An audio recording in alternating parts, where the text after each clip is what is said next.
Welcome back, everyone. This is the X Zone. I am Rob McConnell, coming to you from our broadcast center and studios in Hamilton, Ontario, Canada.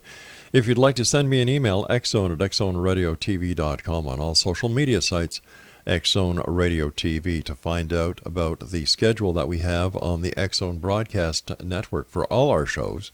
Visit www.xzbn, and that's xzbn.net. And for the X-Zone TV channel, which is channel 21 on SimulTV, www.simultv.com. X-Zone, my guest this hour is Jennifer Weigel. She is an award-winning broadcast journalist based in Chicago. She won an Emmy for her on-camera reporting for CBS and has also worked for ABC, NBC, WGN TV and radio, and WLS Radio. She was a reporter and a columnist, Lessons for Life, for the Chicago Tribune from 2010 to 2015, where she covered blue sky, business innovation, the Remarkable Woman Beat, lifestyles, travel, and food. She also helped launch the Tribune's video department. She is currently a wellness columnist for the Sun-Times Media Group. Her real love is adding humor to life's tragedies through her writing. She's written 4 books. Stay tuned. I'm spiritual, damn it. This Isn't the Life I Ordered, and Psychics, Healers, and Mediums. A journalist, a road trip, and voice from the other side. They're all listed under the Books tab on her website. Her audiobooks can also be found on the audiobooks link on her website, which is JenWeigel.com. That's JenWeigel.com. And Jen, welcome to the X-Zone. Oh, thanks so much for having me. What a pleasure. It's great having you. Wow, you've had one heck of a beautiful career, but I have to ask you about your latest book, Psychic, Healers, and Mediums. Yeah. What's that about? Yeah, it's definitely been a ride. I have been fascinated by the unexplainable, I guess I would say, for a couple of decades. But it's just never really something that's allowed in a traditional newsroom. So I would have conversations on my, free time and spare time. And anybody who came through Chicago, I would always request an interview. And I started noticing over the past couple of decades, especially the past few years, the increased desire for other people to have me share those stories. I would write them sort of separately in Word documents that I would share with friends.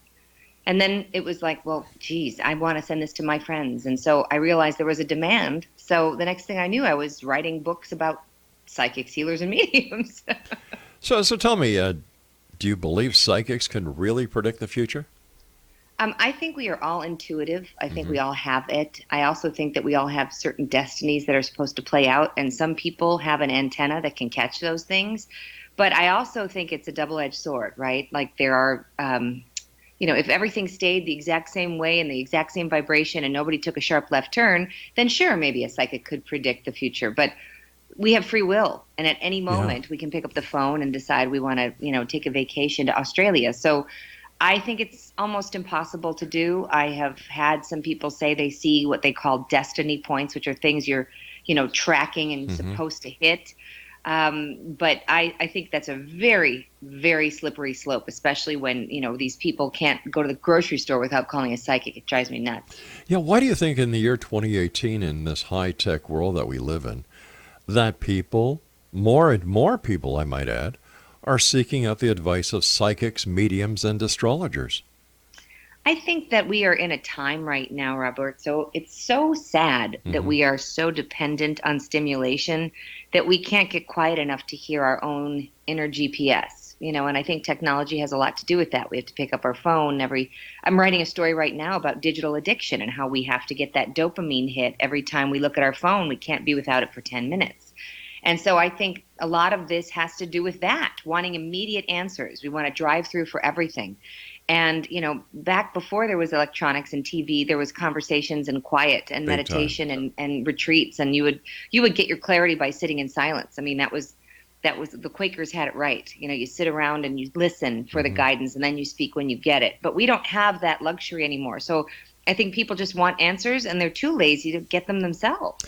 Yeah, I agree with you. And I remember as a kid, we'd sit at the kitchen table with, it was a great thing to have mom and dad and my brother and I at the kitchen table to talk, to share ideas, to talk about our futures, what we have what we have to look forward to. And, when you went to a restaurant, you went as a family unit. But now my wife and I were at a restaurant the other day where there was a mom and dad and 4 children, and they were all on their little iPhones. Everyone was on their device. And that just Yeah. happened last night, actually. We were out to dinner. I was with my brother and his son, and I was with my son. Hmm. And the boys wanted to be together watching videos on their phone. And we said, nope, Yeah. that's not going to happen. We're going to actually talk to each other. And we had a fun little game. We actually took turns telling stories, talked about our day, and there was more engagement that happened in that moment. So I think to answer your question about how everybody wants, an answer, a quick headline. We all want like a quick video to just give Right. us the download. And that's why I think, and people don't want to know that things are going to be so painful. There's so much fear and pain right now with the realities of our world that people are looking for something hopeful. And so I don't blame them for that. But I always try to err on the side of, getting the answers within, which we just don't give ourselves enough credit. Can I ask you an off-the-bar question? Because you're an Emmy Award-winning reporter. You're a true broadcaster. You're a true journalist. And when you turn on the boob tube and you watch these so-called reality shows, yeah, Yeah. I'll tell you how I feel. I feel like I want to be violently ill. Like, You know what? It is. And not only that, even the reality shows about the stuff that we're passionate about or that you're passionate about, they're so edited to be fear-based, right? Or even these shows that talk about people with intuitive gifts, they are, imagine they're talking for 3 hours and you're seeing the best 6 minutes. yeah, So for me, a lot of that is fake news too. There's so much fake television. I truly think that an interview like this is the only way that's not edited up and chopped up and whatever is really the best way. And documentaries are a great way too, Yes. but even that's grossly edited. The best way to have a real essence of what something is to listen to an entire conversation. And then you get the medium, the hot, the cold, you get all of the nuances that don't come in a soundbite. I've always believed that an interview should be like 2 people sitting down having a cup of coffee at a coffee shop. Is exactly how I feel. So Yeah. I knew we'd get along. Excellent, excellent. How many different stories do you have in your new book? Well, you know what? I went around, with each chapter is a pretty well-known psychic medium, at least in the States, for that matter. So let's see how many chapters are in there. I don't have it in front of me. I've got Thomas John. I went to see Echo Bodine.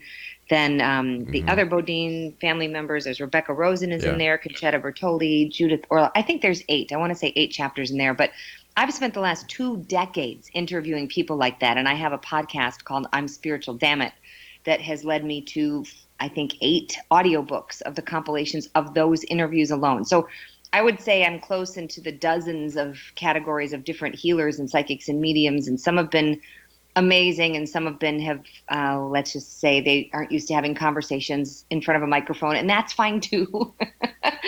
I actually like that. I like the people that I find sort of in their communities that aren't trying to be famous, that aren't trying to get Right. books. Those to me are the most exciting conversations because these people are just trying to help the greater good, and they're wired differently than I am. And so I always find that the most fascinating. Oh, variety is the spice of life, right? Yes, absolutely. And you were talking about you couldn't talk about the psychics in the newsroom because it was kind of poo-pooed. And yet every reporter that I know or every broadcast journalist always gets that gut feeling on a good story. Completely. And that is the science behind intuition. Mothers have it. Yeah. Even The Power of Positive Thinking was a book that Norman Vincent Peale wrote in the 50s to get business deals. They talk about it in business, but it's not okay to talk about when you're searching for a missing person, which I know a lot of these psychic mediums that work very closely with law enforcement and help them to solve these cold cases. It's okay to do that as long as you don't tell anybody. Well, prior to getting into broadcasting, I was a police investigator. Uh-huh. And I used to get these hunches all the time, that gut feeling, Yeah. And every cop I know was also, using that gut, that hunch. And that's what a hunch is. It's a psychic impression. So I don't know why it's so tabooed. I think the word psychic it ties to a biblical devil kind of thing. There's a lot of Christians that feel, and that was all a PR move as well, Jesus was getting downloads. I mean, the whole healing, this greater gifts than these you will have. He wanted others to be empowered with their intuitive gifts. So when people twist that message, yes, there are a couple of phrases, but it's, if you put anything above God, then that's considered bad, and that's what they did. Some people did at the time with seers, as they called them, or gypsies, and so that's not to be encouraged. Jennifer, we've got to take a break. Please stand by, and Jennifer and I will be back on the other side as we continue here in the X Zone from our broadcast center and studios in Hamilton, Ontario, Canada. My name is Rob McConnell. Don't go away.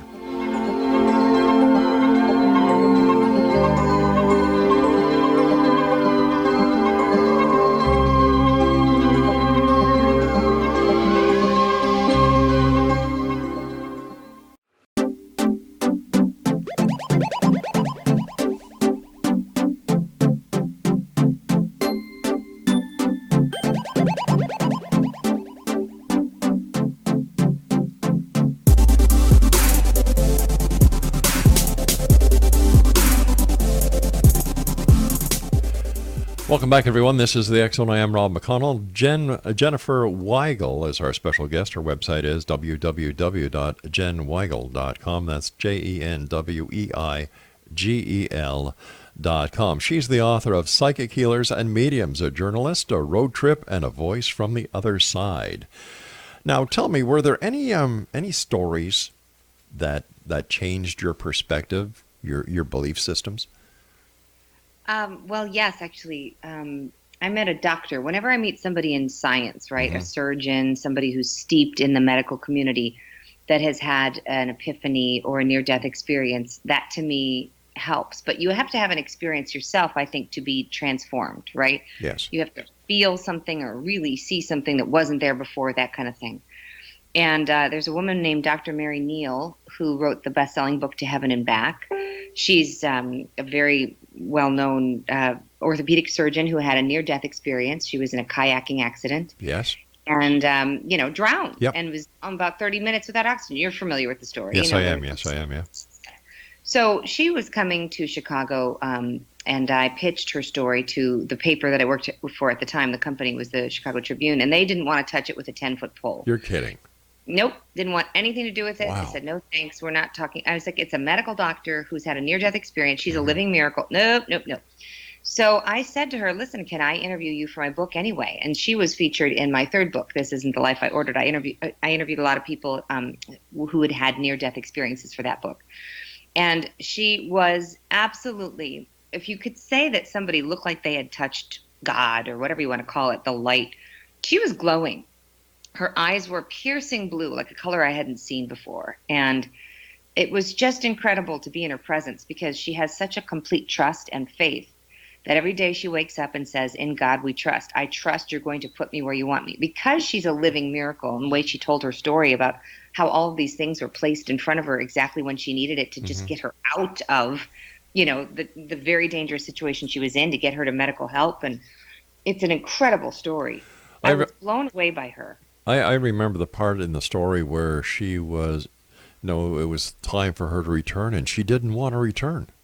Exactly. She was like, don't put me back in that. And she was looking down at her body, seeing how broken her leg was, knowing what it would take to fix it because she's an orthopedic surgeon. She thought, no, please don't put me back in there. That hurts.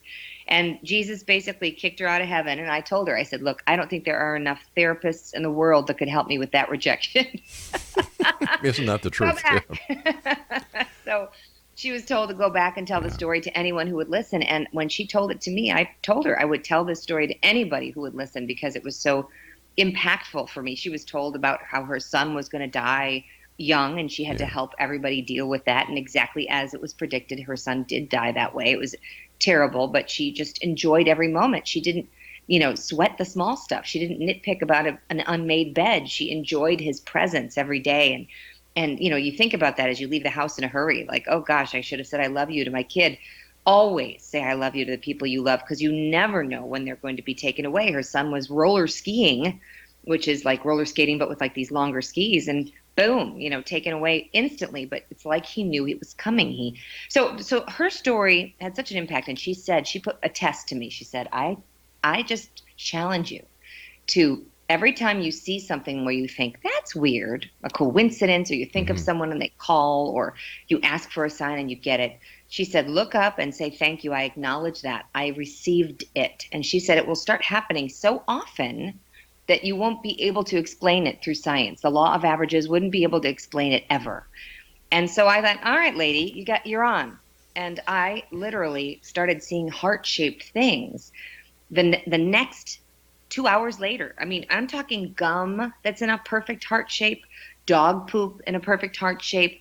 I'm not making this up. It happens so often. I would stop and take a picture with my phone. So now my Instagram, which is Jen Weigel, my Facebook, is just inundated with these heart-shaped things, clouds, rocks, rice, you name it, I find it. And it's just making me laugh at this point. It's happening so often. So she really changed my perspective that basically they're waiting to be called on to throw us signs and signals, whatever they would be, to everybody's got a different theory, right? Some people think it's angels, Sure. their dead dad, God, Jesus, Buddha, whoever you think it is.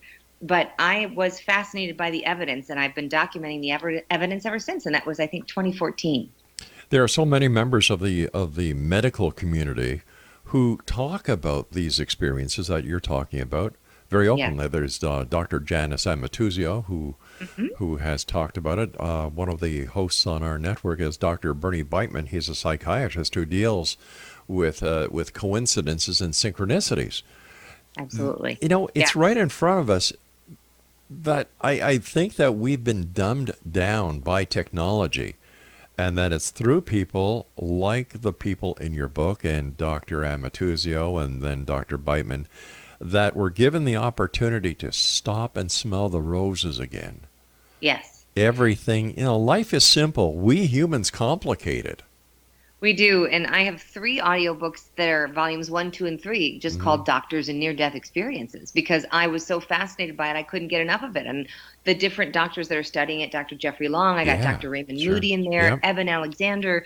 We have Jeffrey Rediger is an amazing doctor from Harvard Medical School, and he went to meet John of God, who you've probably heard of. Yes, in Brazil, yeah. Yes, the psychic surgeries. And he was, a medical school guy who just didn't believe in any of this stuff. And then the next thing you know, he looks down and his heart is bleeding. He has a cut, that's bleeding through his shirt. I mean, it's staggering. So he has an entire book on miracles that are medical miracles that are, documented cases where there is no explanation for healing. So these medical miracles, these etheric miracles, spiritual miracles, they're happening all the time. But they aren't getting the broadcast, I feel, that they deserve. And so I think it's really wonderful that you're having this conversation, because the more people that talk about it, otherwise we'd still be smoking on airplanes. Yep. You have to put the data out there, otherwise you won't make a change. I've been doing this show for the last 29 years, 5 nights a week, 4 hours a night. Yeah. And there are so many aspects that have stayed the same. Well, the UFOs, the Bigfoot, and other aspects. But one of the most popular, with the most convincing stories, angels, miracles. Yep. They're happening. Yep. And I don't know why more and more people just don't open their hearts to the possibility that a miracle can happen. They're real. You just have to look for them. I'm kind of a sappy guy. I'm a granddad. I've got 12 grandchildren, for goodness sake, and they call me a teddy bear because I look at them, and to me each one of them is a miracle. But I've seen the real miracles as well, miracles that defy common sense, common logic. Like, this should not be happening. Absolutely. And it's these miracles that I agree with you that need to get out there. And this is one of the reasons why I do my show, is to get the information out there and let the people make up their own mind, whether they want to believe or if they don't want to believe. It's totally up to them. But all I can do... Yep. Put the evidence out there and you decide for yourself. Exactly. Yeah. There's a woman named PMH Atwater. Oh, I know PMH. Yes. Okay, so you probably are familiar with the story of the children that have had the near-death experiences where they would see love whenever someone was praying. It would go from the heart of the person praying and literally in a rainbow. Yeah. And it would shoot like a beam of light out of their heart into the recipient. And I think of that often, like shoot rainbows. What are you going to project out there? Is it going to be, negativity and toxic thoughts, or are Well, you going to choose to send love from one way to another? do you remember the Care Bears? Of course, exactly. I thought I was going to date myself with that, but yes, It's we have them here, you have them there. Absolutely. That's right. The little heart, or the Heartlight, Neil Diamond song. Sure. I Gosh, think of E.T. I tell my exactly. son that all the time. We watch that movie. I said, turn your heart light on. It is literally what takes you back to neutral. That's right. And once again, is it synchronicity? Is it coincidence? Or is it a message that when you're ready, it all clicks in? Right. And it's true, too. I've been seeing 444s, 333s, 222s, and people say, what does it mean, Jen? Yeah. What does it mean? I said, you know what? It means what you want it to mean. I think it means you're in alignment, but Yeah. somebody else might think it means your angels are with you. Whatever you think, it's like Dumbo with the feather, which is, a famous Disney movie. Yes. He thought the feather Yeah. could make him fly. Yeah. Whatever makes you fly. Jen, I believe that belief is the strongest power in the universe. Yeah. If you believe it, you can do it. Yeah. It's as simple as that. And I've always had the ability to be a dreamer. I used to be called a dreamer when I was a kid, because I would dream, I would daydream, and I would talk about things that no one would understand, that I talk about today and makes a lot of sense to a lot of people. Right. And I had always said the only difference between a dream and reality is making it happen. The dream is the idea, and you work towards making that dream happen, and when it does, that's the reality of it. And there are so many wonderful things in this world, and you and I have to take our break for the news. Thank you so much for joining us. This is a great hour. Exonation, Jennifer Weigel is our guest. Her website is www.jenweigel.com. That's JENWEIGEL.com. And she's the author of several books, but the one we're talking about this hour here in the X Zone is Psychics, Healers, and Mediums. A journalist, a road trip, and a voice from the other side. And we'll both be back on the other side of this commercial break as we continue here in the X Zone from our broadcast center and studios in Hamilton, Ontario, Canada. Don't forget, you can get your complimentary copy of the X Chronicles newspaper online at www.xchroniclesnewspaper.com. Don't go away. We'll be right back.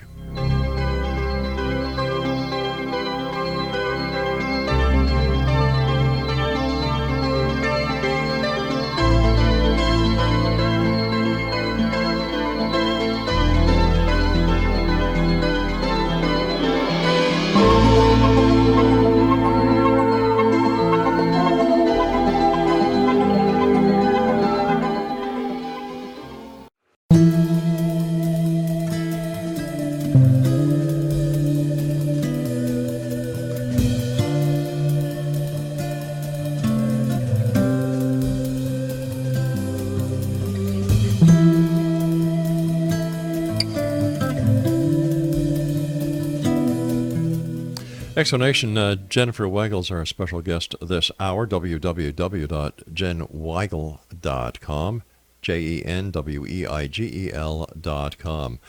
Jen, what interviews that you did for your books changed your life? Oh, wow. Well, the Dr. Mary Neal one totally changed my life, yeah. was for sure. But, it's interesting. The very first encounter, I think, that's in my first book, Stay Tuned, with James Van Praagh, well-known medium. Let's see. Talking to Heaven was his first book that I got my hands on back in the late 90s. Have you ever interviewed with James? Have you ever talked with James? Yes, I have. Okay. So here he was. Talking to Heaven was his first book. It was before The Ghost Whisperer. It was before any of the TV shows he worked on. Mm-hmm. And I was a very skeptical journalist. And because I really had to be a believer of this, I wanted to believe, but I just thought that everybody has a dead grandma and everybody has a dead grandma with rings. So if anybody brings that up one more time, I was going to roll my eyes right out the door, So James came to do this interview. And at the time, there was no Google. There was no, there was barely any email. This was a long time ago. And he came in, and at the time, my former father-in-law had just passed away, and he came through with these specifics that I didn't even know about. So I took the VHS. That's how old this was. Mm-hmm. The VHS tape of the interview, and I brought it down to my mother-in-law at the time. to view. And she was so rattled that she got up and walked out of the room and shut the door and needed some alone time. My gosh. And this was a very staunch Catholic who used to joke with me that I was going straight to hell. And she would say jokingly, like, "Oh, okay, you go keep interviewing these people. I'll come back. I'll find you, ha ha ha," when she's on the other side. So sure enough, she did. I went to Lilydale, New York, which I'm sure you're familiar Yes. with all of the spiritualists, right? And I wrote about this in Stay Tuned as well. I go there, and I'm hoping to connect with my dad, who had passed away from a brain tumor. And all I get was my mother-in-law. Every stop, she was like, I mean, it was the Kathy show. It was unbelievable. And one of the things she had told me is that if she came back as a sign, it would be as a swan. And I said, "Why a swan?" And she kind of goofy put her arms up like she was doing Swan Lake. And she said, "Because they're so graceful and they don't have to put their butts in the water." And I said, "Okay." So when she had a really wicked sense of humor. She was so funny. And when we got to Lilydale and I walked into this one psychic named Marty Hughes, who didn't know anything but my first name of Jen, couldn't look me Right. up ahead of time. And she says, "I've got this lady in here, cigarettes dangling from her mouth," and she was a chain smoker. And, she's doing Swan Lake, and she was kind of putting her arms up exactly like she had done for me. And it was really funny because, she's dancing for you, and she says, the food is pretty average and she wants a highball. So that was very funny to me because that's exactly what my mother-in-law would have said. And so when I asked her if she had any messages for her family, it was like this big heavy pause, and the psychic looked at me and she goes, she says, "Brush your teeth before you go to bed," which was like a real inside joke. And so that to me was, again, this woman couldn't possibly have known any of these things. And for Right. a Catholic who didn't believe in any of it to do all this, I felt was a real validation that there is something going on. Don't know what, but something's going on. With all the interviews that you've done, the books you've written, do you have any idea or any conception on how these people can communicate with the other side? Well, I think this goes back to my belief that we all could do this I've become very, very into the research of our brain and how flexible and malleable it is, and Right. how we can retrain it, rewire it, and how we're using such a small percentage of it.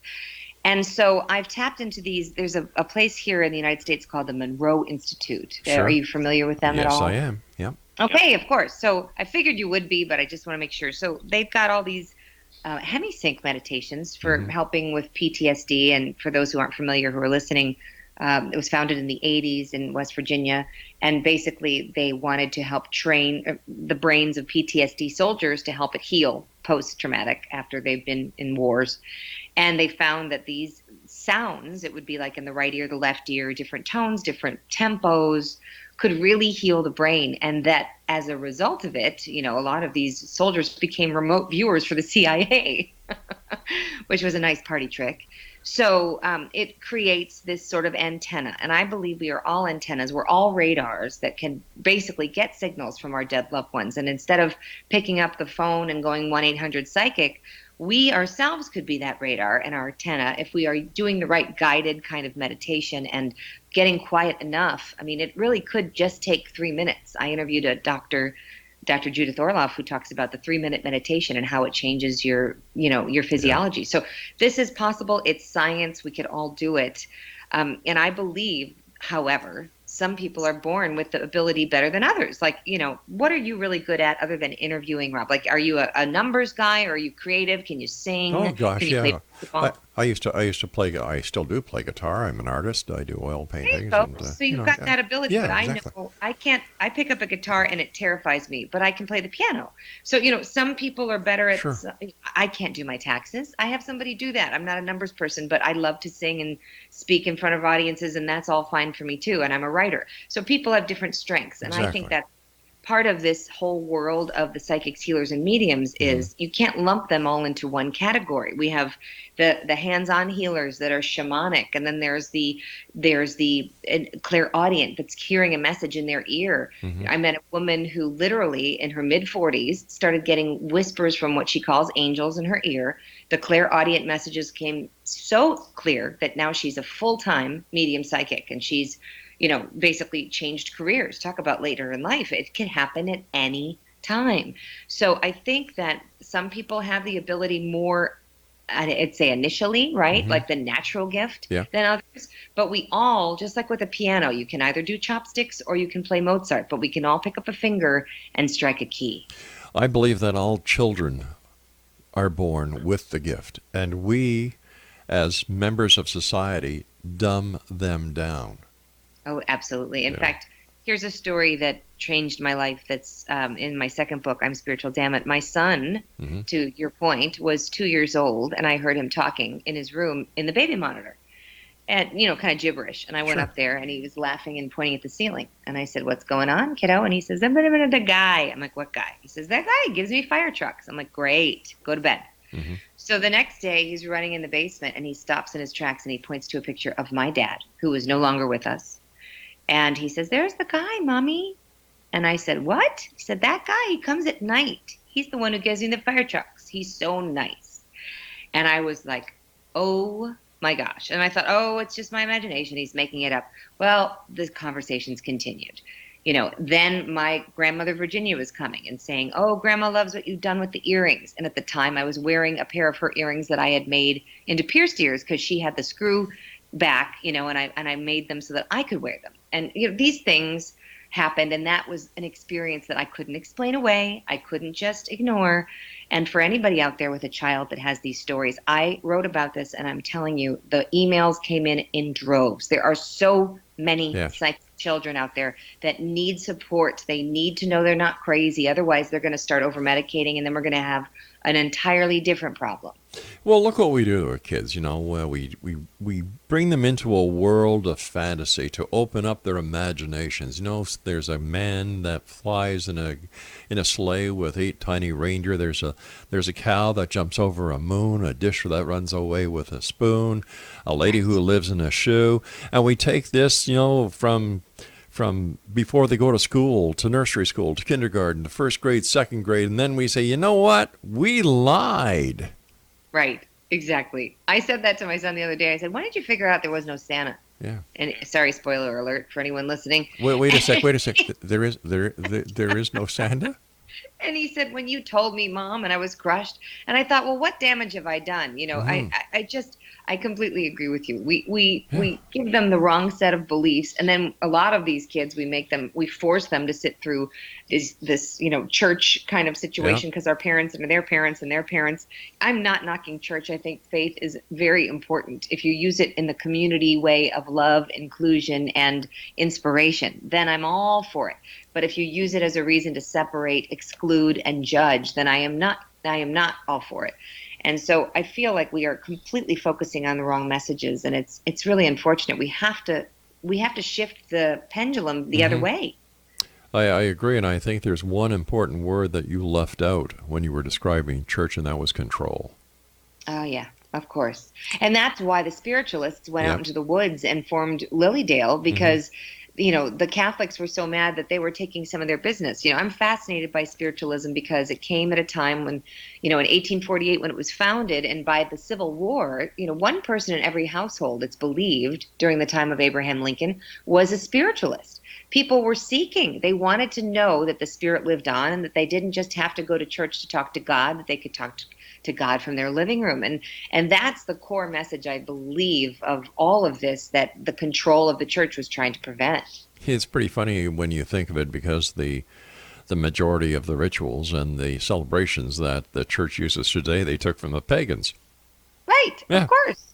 Right. Interesting. Yep. You and I have to take our final break. Jennifer, thanks so much for joining us. Great hour here on the X Zone with our special guest, Jennifer Weigel. Her website is www.jenweigel.com, and we're talking to Jen this hour about her new book that's out called Psychic Healers and Mediums, a journalist, a road trip, and a voice from the other side. I'll be back on the other side with our guest this hour as we wrap up this hour here in the X Zone from our broadcast center and studios in Hamilton, Ontario, Canada. Don't go away now.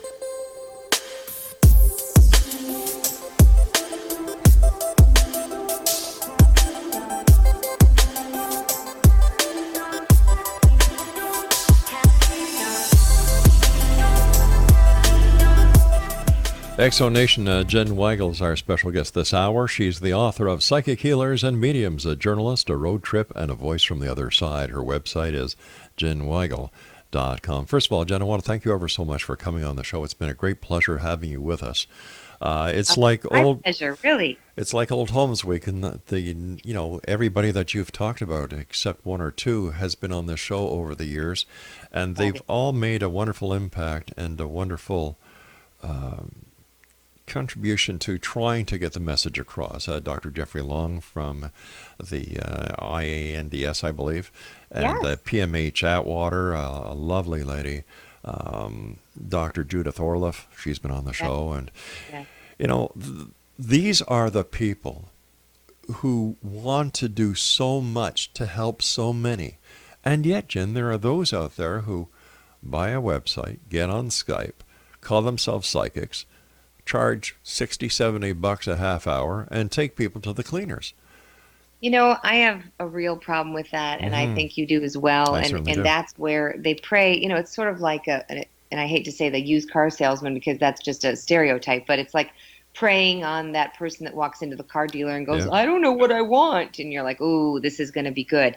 There, unfortunately, are people out there like that in every profession. You've got them in newsrooms, right? You've got them in doctors' offices, and you've got them in insurance salesmen in every career. But the psychics that do that with people's livelihoods, where they're literally, and I say this, if anybody tells you that you have to get, a curse off your house for $5,000, or that you have to buy a piece of jewelry and, but you can give it back when the curse is gone, like, just run.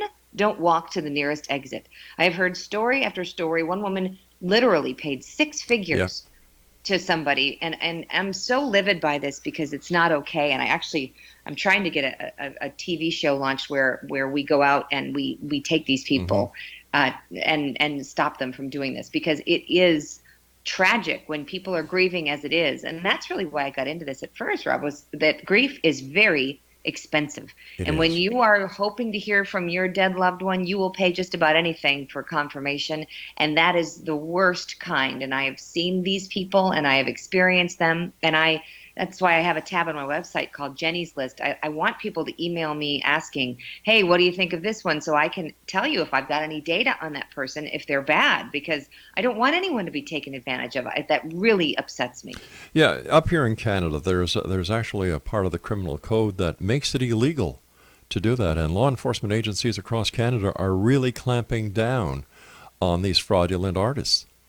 Good. They should. I mean, it's really unfortunate, but so when people are grieving, and I understand, sometimes, you need to hear, if you have a tragedy that happened, you want to hear that your loved one is watching over you, and that they were with you on the bench, or that they were with you in the car. But I always tell people, listen for that inner guidance. If you get goosebumps, or if you think of them and hear their favorite song, or if you see their favorite bird, they are with you. That is their message. They are absolutely giving you a graceful kiss on the cheek in that very moment.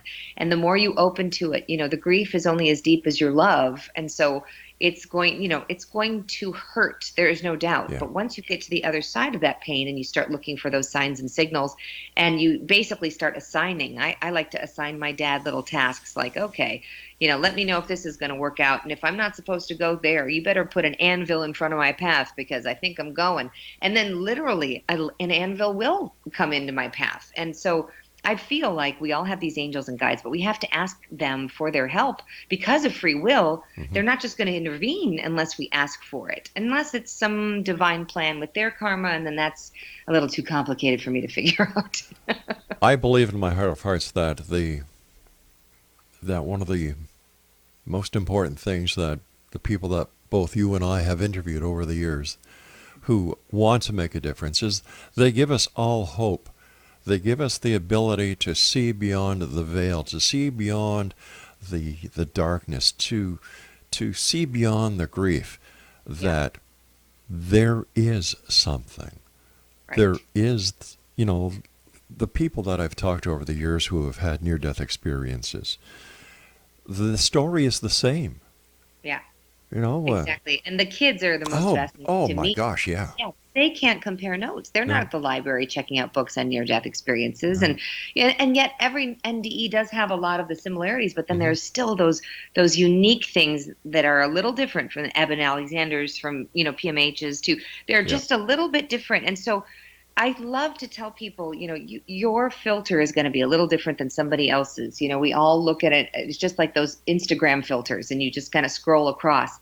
Everyone's just a little bit more blue or a little bit more yellow or a little bit more black and white, but there's still an image there. And that's yeah. the important part. And so, and then another thing that's just recently come into my awareness that I Hmm. didn't used to practice is the clearing of my space. I don't know how um, ceremonial you are about sage or Palo Santo or even holy water or whatever it is, but I am realizing the power of when you have negative people in Yep, your space, your car, your house, how you have to get that energy out. You can't just hope for the best. And people bring in hitchhikers. I've they do. experienced it. I I mean, it's agree. real. I agree. In fact, it's come to a point where I've told my wife, "You're not going to these antique stores and buying antiques because we had a No. bad experience with an antique that she brought in." Oh, absolutely. I just interviewed a woman named Susan Rowland, who's a great Hmm. psychic medium, and she talked about an antique. She literally opened the cabinet and a German soldier flew out at her face. Yeah, And she was like, okay, this one's going yeah, back. I mean, there is a lot of energy in furniture and things, and sometimes it's loving if it's passed down from like your grandmother or yes. something. But if it comes from a store and you have no idea whose it was, you have to do a ceremony with salt and sage and all these things. And I didn't used to believe in it until I had an experience myself where things were going bump in the night, and until that piece of furniture got out of the house, I didn't know what was going on. So I am now a staunch believer that, and in your car as well, I knew somebody who had 7 car accidents in 2 months. 7. And then she saged her car and she did this whole little ceremony. And, this is a Native American practice. It's not like it was, Hmm. these are hundreds and hundreds of years Yeah. of beliefs. And hey, if it's a cross hanging from your windshield, whatever you think will do to clear your space, apparently it really makes a difference. And that's new to me. Let me ask you, why do you think there is so much more awareness or talk or experiences that people are having with negative entities or demons? I think it's because where there's light, there's dark. I mean, Hmm. it really truly is Darth Vader and Luke Skywalker. Sure. And the more light that you have, the more darkness will try to squash that light. So it's important to do your due diligence, right? If you never took a shower, you'd start to stink. And so I tell people that they have to take a light shower. It's just that simple. We can't just walk around and think that we're light workers or we're doing important things and not do our own spiritual homework, Yeah. because it's like taking a lint roller and rolling it on the carpet of somebody who has 10 cats. You really will attract that stuff if you don't take care of yourself. So whether it's with meditation or with exercise, even just physical movement Yeah. can clear off that energy, right? And a shower, the ceremony of water is very, very real. And if we don't take care of ourselves energetically, physically, spiritually, then we will get those hitchhikers and it will bring us down. We'll start to notice patterns of negative things happening, bad people surrounding us. Negative energy just attracts more negative energy. This is where I believe the religious philosophies of the past come in, and the different rituals or celebrations that ward off evil or cleanse can be a great asset to us in today's society. I believe in the power of the crucifix. I believe in the power of holy water. I believe in the power of salt. Yep. I do too. And, I honestly, you don't have to believe in a baptismal, but No. just the whole ceremony of cleansing with water, especially salt water, is known to be so cleansing. It is. If you clean your fruit with it, you should clean your antique furniture with it. Yeah. That is so true. That is so true. And there's so many wonderful things. And another amazing power that I think a lot of people are waking up to is the power of prayer. Oh, yeah. In fact, that's another thing with the near-death experiences when these people on the other side seeing prayers, they are seen, they are actually traveling, they're going somewhere and they're received. And so if a true heartfelt prayer is given by one for another, not I want more money or I want a boyfriend, not those selfish prayers, right? But the real heartfelt ones, please help them, they're having a hard time, please help them feel grace. That is all heard by a spirit, and you cannot do any harm by putting that out there. Have you ever come across a true fraud during your research? Well, I've come across somebody. They're always good at something, right? They're good at personality. They're good at reading people, right? You can look at somebody and decide if they're married or not. Sure. They can always guess. They're probably looking for a relationship if they're not wearing a wedding ring, or maybe they're not happy with their work. The basics, right? Cold reads, I think there are some people out there that are just good at reading people, but they use their intuitive abilities for the wrong reasons. I see. Yeah. Listen, Jen, I hate to do this, but we're out of time for tonight. I want to thank you ever so much for joining us. I wish you continued success, and I'd love to have you back on in the future. Oh, it would be my greatest pleasure. Keep doing what you're doing, and thank you so much for having me. I'll keep doing what I'm doing if you keep what you're doing. Deal. Like that. All right, Jen, nice meeting you, and take care of yourself. And Exonation, if you'd like to find out more about Jen Weigel, our guest this hour, Christmas is coming up. Her book, Psychics, Healers, and Mediums, a journalist, a road trip, and a voice from the other side will make a great Christmas gift. And we'll be back on the other side of this commercial break with the news as we continue here in the X Zone from our broadcast center and studios in Hamilton, Ontario, Canada. Don't forget, you can always send me an email. Love to get your comments, good, bad, or indifferent. Xzone at xzoneradiotv.com.